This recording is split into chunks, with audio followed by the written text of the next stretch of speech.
Hi, and congratulations on your 2023 Nissan Altima SR Premium. This is an unbelievable vehicle with a ton of great features in it, but you already know that. That's why you bought it. We're going to go through everything that you get on this to make sure that you're good and familiar with it, but at the end, if you still have any questions, please don't hesitate to reach out. You can call, text, email, or stop into O'Regan's Nissan at 60 Baker Drive in Dartmouth, Nova Scotia. We're going to do everything that we can to make sure that you understand your vehicle and are enjoying it to the fullest extent. Let's have a look at what you got. We're going to start right here with this amazing 12-inch display. It's got a ton of information and is fully customizable. As you can see here, I can pick and choose what I want to show on each screen, and there are 3 screens that you can add whatever you want onto there. I can see here I've got current gas prices listed for different areas, so it's all a matter of what you want to do. This is the home screen here.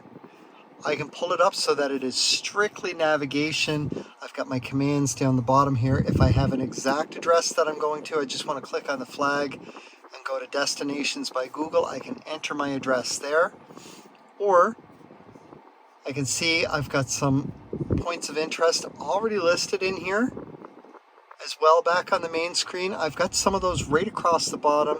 If I want more of a view of the map, I can just hit that arrow and that makes that kind of disappear off to the side there.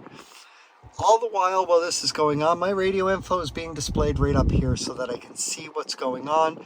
At any given point, I can click right on that and it takes me into my audio source. You do have satellite radio free for the first 3 months. After that, if you do want it, you will need to subscribe, but if you don't want it, it will just stop.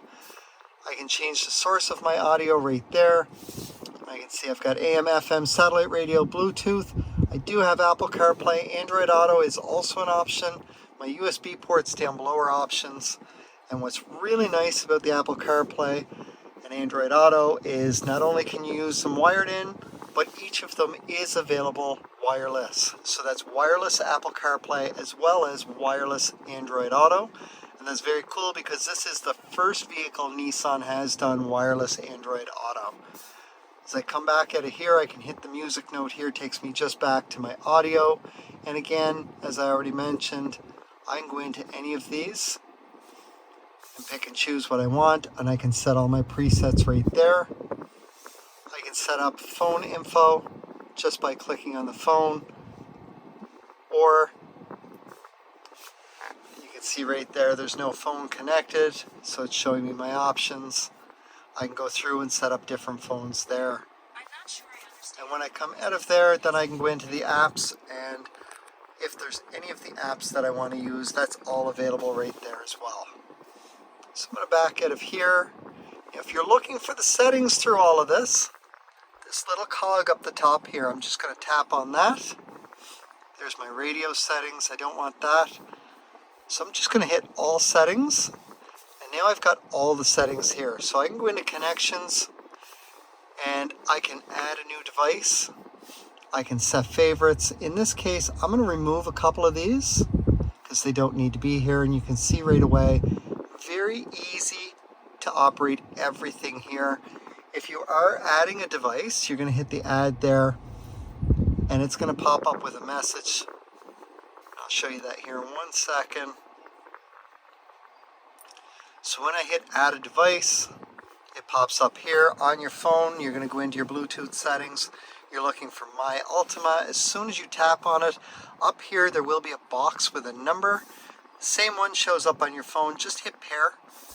And then if you have an Apple phone, you're going to press allow. If you have an Android phone, you may need to press allow twice.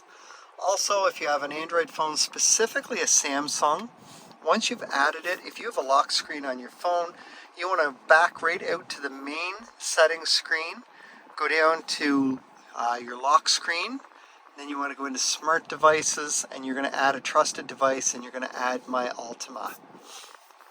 But I can see right away from my connections, I've got Apple CarPlay and Android Auto. Those are there because you can do those wirelessly. Very neat the way everything is fully set up. I'm going to back out, and again, there's my settings. My clock is pretty easy to operate. It's set for automatic right now, and my daylight savings is on. Because it's got the navigation, I don't need to worry about anything. It takes care of everything all on its own. Anytime that you're fully done, And you can see there's all kinds here. All you got to do is either hit the home screen, the nav screen, or the radio button, and it will take you right back where you want. I do have my volume button right here. These two buttons are going to go through my presets, or if I'm streaming from my phone, it'll skip tracks. This is going to change the brightness of your display up here. Right now it's set for auto, so as it starts to get dark out, it will go to a dimmer setting like so, or you can set it back to auto. If I press and hold this,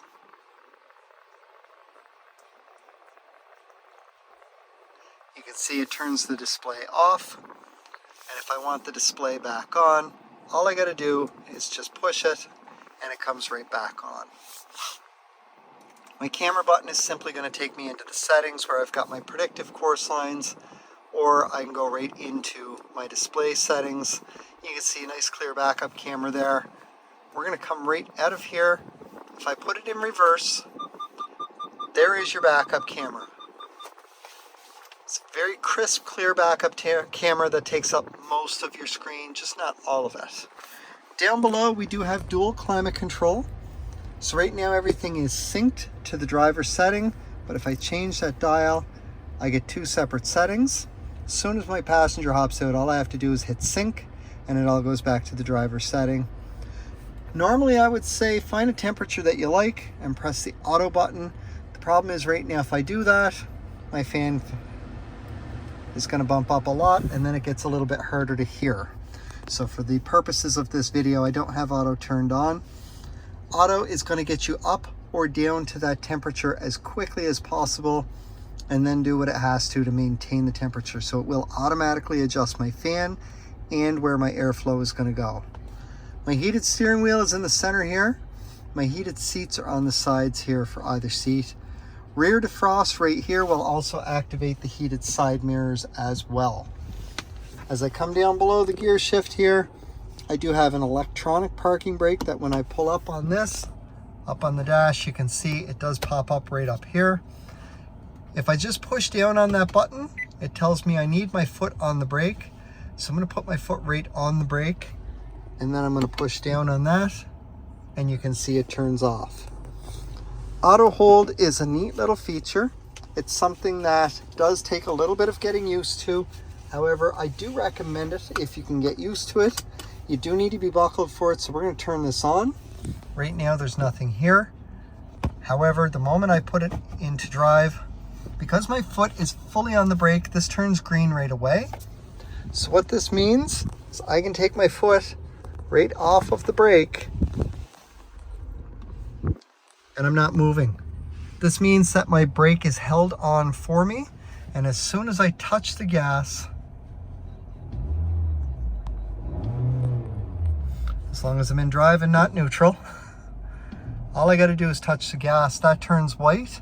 Full stop again, it turns green, and my brake is once again held for me. So I'm going to go back. I'm going to let it turn green, and when I shift into park, because it was green, my parking brake automatically engages. It is a neat system. This system is great if you come up to a red light and it's a long light, construction, or a drive-through that's kind of slow moving. So really great options there. Over here on the steering wheel, on the bottom, I've got two buttons. So this button is going to answer a call or hang up a call. Well, this one allows me to make an outbound call. Now, the neat thing with this button is you can do a whole lot more with that. If I press and hold this, I get Siri on my phone because I've got an iPhone, or you get the Hey Google system from the Android phone, and then you have voice control over your phone right from the button here. Or with my nav system, if I come into here, these are grayed out while I'm driving, just like this one here. And it's done like that on purpose because those are a distraction while you're driving to try and set that. So instead of that, what we're going to do is I'm going to press and hold this and demonstrate how you can set it by voice. Please say or select a command. Navigation. Navigation. Please say or select a command from the displayed list. Street address, 60 Baker Drive, Dartmouth, Nova Scotia.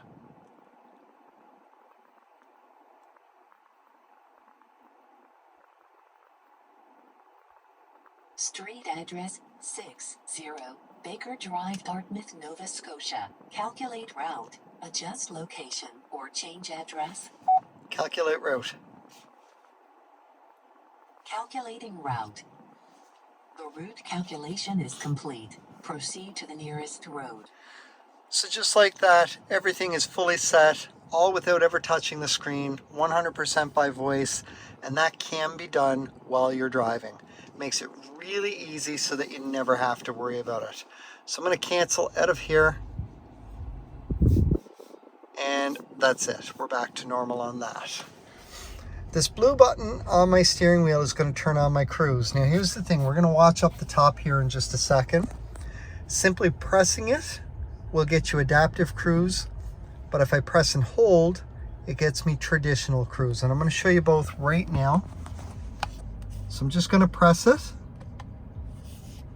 My screen is going to change, so I see the sound settings to go with the safety features. And then it shows me my adaptive cruise and the speed. Up here, I can see the little car icon with my kilometers per hour. And on the far side, I see this car with the circles around it. So I'm going to turn this off, and this time I'm going to press and hold. And I can see those icons change. So the bars down here disappeared, this icon disappeared, and this one over here is changed to a dial. This is my traditional cruise control at this point. So I'm just going to press it again to go back to the adaptive cruise. With the adaptive cruise, this one is currently set at 1 bar. I can change that to 3, 2, or 1, or back up to 3. And all that means is 3 car lengths plus safe distance. If you're not familiar with adaptive cruise, start there, but it's going to be too much distance.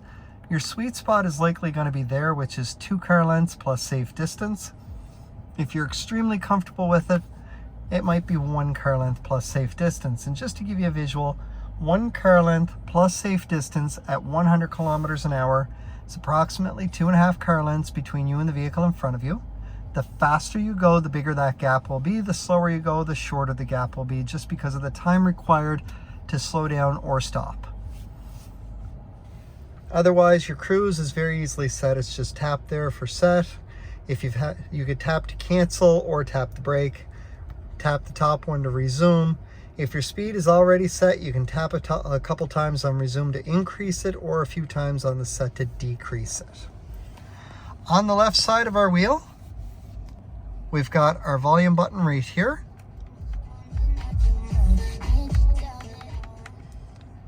Really great, that goes with the Bose sound system. These 2 buttons down below are going to go through the presets. And then our OK button with the arrows around it is going to be for our driver display screen right up here. Now this is the home screen. It's going to give you a compass, a digital speedometer, and your radio info. And again, if I hit those 2 buttons for the preset, I can see I'm currently on 2, or I can move up to 3 or 4, or I can go back the other way and set it on whichever station I want that I've already got on my presets. Now up at the top of the screen here, and we'll see a larger version of this in a moment, this is traffic sign recognition. What that does is every single time you pass by a speed limit sign, it is going to post the speed right there. Even if it's an off-ramp speed, it will post that speed right there so that you always know what the speed is. Now, if I look, there are up and down arrows here, and we're going to fix it on this screen in a few minutes. So if I press down, I have just a digital speedometer and my average speed, which personally I don't find has a whole lot of use. If I go down again, there is a blank screen. So I'm going to put us back on the home screen. We're going to go one to the right. Fuel economy is right here, and it's running quite high. We'll see why in just a moment, but we're going to reset that right now. 11.6 is a lot. Our next screen over, it's because we've only gone 130 kilometers in 5 hours and 7 minutes. So again, I'm going to reset that. Again, we've got that up down arrow, so if I hit the down, I get to my tire pressure monitoring screen. Once you start to drive, which I did with this one already, it will populate all 4 wheels so that you can see. In a perfect world, you want them the exact same as what's in the center here. There is a 6 PSI variance, so that if you're more than 6 away from those settings, it will trigger a warning. Now, no matter what screen you're on, if you get a low tire, it will pop up with that warning and tell you low tire pressure. It'll tell you which of the 4 tires is low and what the exact pressure is. From there, if you pull in somewhere that has an air pump, leave your Altima running and start putting air into the tires. As soon as it gets to the correct pressure, the horn is going to beep to tell you to stop. If for some reason you went to the wrong tire or continued putting air in, it will hit an upper limit. If it hits the upper limit, we do ask that not only do you stop when the horn beeps 3 times in a row, please start letting some air back out until it gets back down to that correct pressure, at which point it will beep once to tell you to stop. If I go down again, there is that larger version of the traffic sign recognition. Again, it will always post the current speed so that you always know what the speed is. Our next screen over is for the navigation. This will change the look of it when you've got a destination set once you start to move. So instead of the car and the compass, it will actually show you an arrow going up and either to the left or right or straight ahead, depending on whether or not you have a turn or if your destination is straight ahead. It will also count down the distance on this screen until that turn or destination. Next screen to the right is just our radio info. So whether you're on this screen or the home screen, if I press the OK button, I can pick and choose the source of my audio, which gives me total control of everything to do with my audio with a push of a thumb right from here. So I've got my volume, I have my presets or skip track, but I can also change the source of my audio just with the push of a thumb, and quick and easy that way. Next screen to the right is my adaptive cruise screen, which we talked about, but if I scroll down, I have visuals to go with my safety features. And like almost every vehicle Nissan carries at this point, Safety Shield 360 is standard. What that means is in the front of the vehicle, you have automatic emergency braking with forward collision warning. Your forward collision warning, if you're driving along, the car in front of you hits the brakes really fast, or you're approaching a parked car too fast, like at a red light, it will beep inside the vehicle and flash warning up on the screen here. That's telling you that there is a risk of a collision. If your foot does not get onto the brake quick enough, it will start to apply the brakes for you to help avoid or minimize an oncoming collision, and that is your forward emergency braking, or FEB. You also have pedestrian detection in the front, which works the exact same way, except it's going to work faster, and the main reason is the car in front of you that hit the brakes still has some forward momentum, while the person who walked out in front of you does not. Hopefully we're going to avoid giving them any.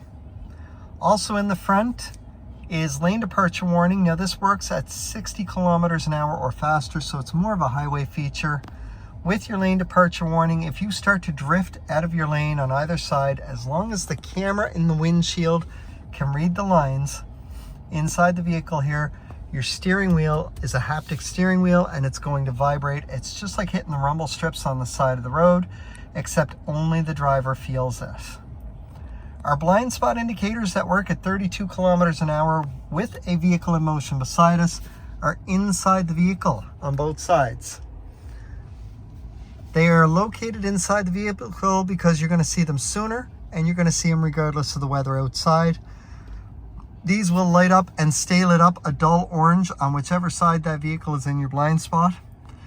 And as long as that is lit up, if you signal to go the same way, so if my driver's side is lit up and I signal to go left, this is going to start flashing and it's going to beep at me inside the vehicle here. And it's trying to let me know, have a look over my shoulder, there is a vehicle in my blind spot. I have rear cross traffic alert for when I'm backing out of a parking spot. If there's anything coming at me from either side within approximately 2 car lengths inside the Altima, it's going to beep. And whichever side it's approaching me from, the blind spot indicator on that side will be flashing just to let me know, hey, hold up, there is something coming at me from that side of the vehicle. And you can either watch your rear view mirror or your backup camera and you will see it go by. There's also rear sonar and rear emergency brake, which I'm going to show you in just a moment. The rear sonar is going to kick in when you have an object behind you that gets within the green hash marks on your backup camera. As soon as that gets within the green, it's going to start to beep inside the vehicle. The closer you get, or the further down on those hash marks you get, the faster that beeping is going to get. When you get down near the red hash marks, if you are still moving, it is going to fully apply the brakes. That's about 1.5 feet away from whatever is behind you. It's going to sound horrible when this happens, as you'll see in a moment. It also means that you did not make contact with whatever is back there. So let's have a look at that. We're going to move forward a little bit here just so that we can get the full effect. All right, so we have our green, yellow, and red hash marks as indicators. We're going to start coming back.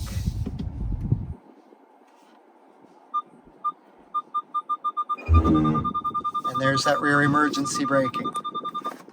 So we'll move forward again just to get away from there.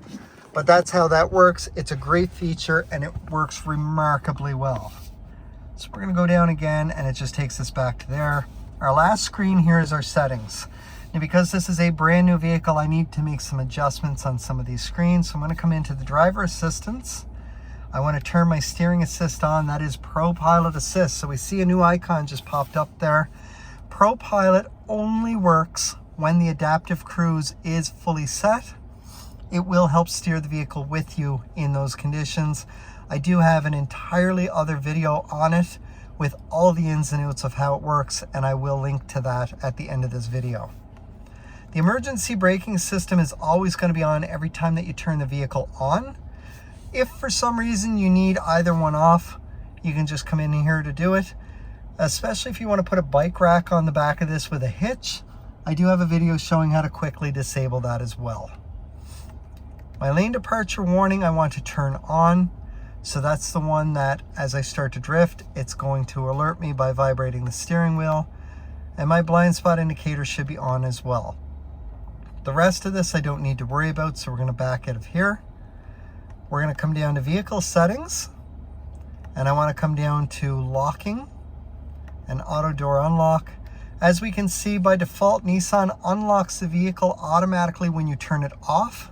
Most people prefer the moment you shift into lock for it to unlock. So we're going to set that right now. We'll back out of here. So now, from now on, anytime I shift into park, that will automatically unlock. My wipers, I want to make speed dependent. So what that does is my intermittent wiper, when I turn that on, there is a certain time delay there. As I'm driving residentially, that time delay will be there, but as I loop out onto the highway and go a little bit faster, because they are speed dependent, that will automatically shorten that delay a little bit without having to do anything at all. We're going to come back out of here. Rear door alert is kind of an emergency thing for the back seat, and again, I do have an entirely different video on there further down in my videos. Maintenance. My oil control system by default is set for 16,000 kilometers. And you can see I've only gone 132, but I'm almost 600 kilometers in here. And the reason for this is if I do a lot of short drives in plus 20 degrees Celsius or above, or a lot of short drives in minus 10 degrees Celsius or below, this will tick down faster. It's going to tell you when it's time for an oil change. It will pop up and let you know. Your regular maintenance is still every 8,000 kilometers or 6 months. So I'm going to come in here and I'm going to set this for 8,000 kilometers, just so I know my regular intervals for my regular maintenance, which is all laid out in section 9 of the owner's manual, which typically will be located in your glove box. Our last screen down is to customize. This is what I want here. I'm going to go into me menu. There's my home screen. I want to turn off my blank screen. And further down, I'm going to find another one that says speed. And I want to turn this off too. So as I back out and I look over, there's my home screen. So the blank screen and the one that has the average speed are now gone. It's just the home screen there at this point. Please don't be afraid to play with your settings. There is a factory reset on the very bottom. You can reset everything right to back how it came from the factory. And if you do like the way that I've got all the settings set up, you can just follow right along to put it back to this so that it's not an issue in the future. And down below here we saw how in the settings I turned on my steering assist, but this button right here will also do the exact same thing where it'll turn it on or off. Unlike the emergency braking, where if I turn the emergency braking off, turn the vehicle off and turn it back on, it's back on by default. Your steering assist, once you turn it off, it is off until you physically turn it back on. Also down here, I've got my trunk release, the brightness for my dash, and my trip reset. And the only other thing that I want to show you down here, I'm going to force my lights on. I'm going to cover the light sensor.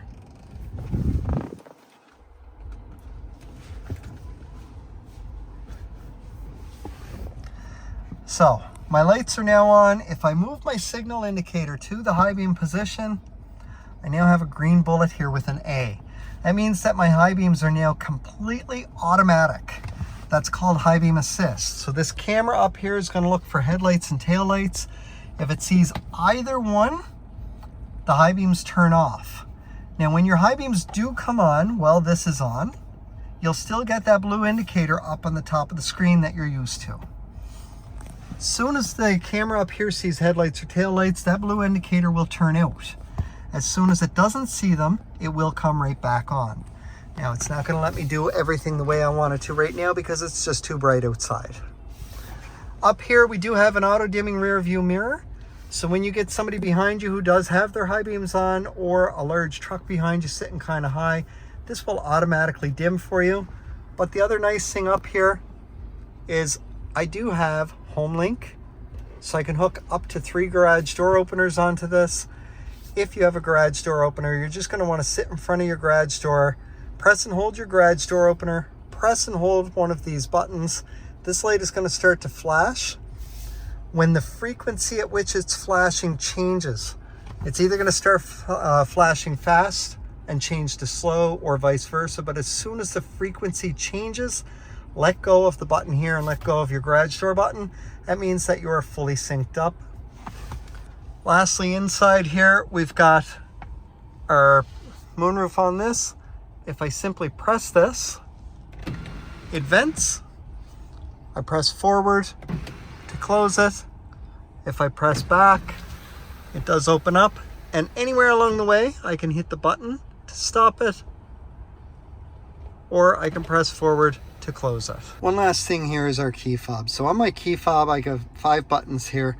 The bottom one is my panic button, which will start your horn beeping. You can hit that again to stop it, or hit the lock or unlock to stop it. I have a trunk release button right here, which I also saw I have up on the dash here. Each of them do the same thing, and there is a little button on the trunk itself. Unlock, lock, and then for the remote start, if I want to work the remote start, I hit lock, lock, press and hold the top button for 5 full seconds. That will remote start your Altima from up to 200 feet away. From there, it's going to run for up to 10 minutes, and if you don't get in and engage the vehicle within 10 minutes, it will turn back off. If for some reason you know that you're not making it out within that 10-minute mark, just do the exact same thing again, and it'll reset that timer so that you have 10 more minutes. Now you can do a remote start with 1 extension or 2 remote starts without ever getting into your vehicle. But after you've done either of those scenarios, you do need to get in, turn your Altima on, and drive. You need to get up to 30 kilometers an hour to reset the system to allow it to do that again. Now, because it is a key fob, there is a battery inside of here. That battery is typically good for 2 to 4 years. Your very first indication that the key fob battery is starting to get low is you will get into your Altima, put your foot on the brake, press your start button, and up here it's going to pop up and say incorrect key ID. Let that message go away, just do it again, and it should start. However, that tells you it's time to change your battery, but if you hit the point that your battery is just going dead, on the back there is a switch that when I move it over, I do have a key for the driver's side door. Once I get into the vehicle with my foot on the brake, I'm going to use my key fob to push the start button. Even though this might be dead, it will still start the vehicle, and that's due to an NFC chip that is in the key fob that makes contact with the start button to allow it to start. That way you're never stuck. If you are changing this yourself, please don't buy the dollar store batteries. They tend to only last about 3 or 4 months. With that said, if you spend the money to get a decent one, it's only about $7 or $8. Any drugstore, Walmart, Canadian Tire, or big box store sells them. Pop your key out, get a small flathead into one of these 2 little recessed areas and give it a twist. You'll need to slide down to give it a second twist to pop this open. The battery inside looks like a button battery. It's a CR2032. Just replace the battery. Make sure you put it in the exact same way that it came out. And once you do that, clip this back together. From there, you're just going to put your key back into its place. And that's it. You're good to go. There's nothing special that needs to be done. It's all set to work. The very last thing to cover in here is down here. We've got our 2 USB ports here. We have our traditional USB and we have a Type-C, which most people are now used to. Either one of these ports will interact with the vehicle for Apple CarPlay, Android Auto, or a thumb drive full of music, all while charging your phone. We do have a 12-volt power port here. Also, we do have a wireless charging pad down here as well. So if your phone is equipped with wireless charging, this is really great because with the wireless Apple CarPlay and the wireless Android Auto, your phone can be sitting here charging and Apple CarPlay or Android Auto can be sitting up on the screen here, and it's nice and clean. There's no cords, nothing to worry about, which is great. In the back seat here, I can also see there are a couple more USB ports, and these ones are strictly for charging purposes. Congratulations again on your 2023 Nissan Altima SR Premium. This is an absolutely amazing vehicle. As you can see, there is a ton of features on this. A lot of fun to drive, great on gas, and the all-wheel drive system is really amazing, especially in the winter. If you do still have any questions at all, please don't hesitate to contact me. Reach out. You can call, text, email, or as I mentioned earlier, stop into O'Regan's Nissan at 60 Baker Drive here in Dartmouth, Nova Scotia. Anybody in the store is going to make sure that you're well looked after and answer any questions that you might have. You can interrupt the voice. I look forward to helping you with your next purchase, or pop by anytime that you're in for your regular maintenance. I'd love to say hello. Have a great day and enjoy your Altima.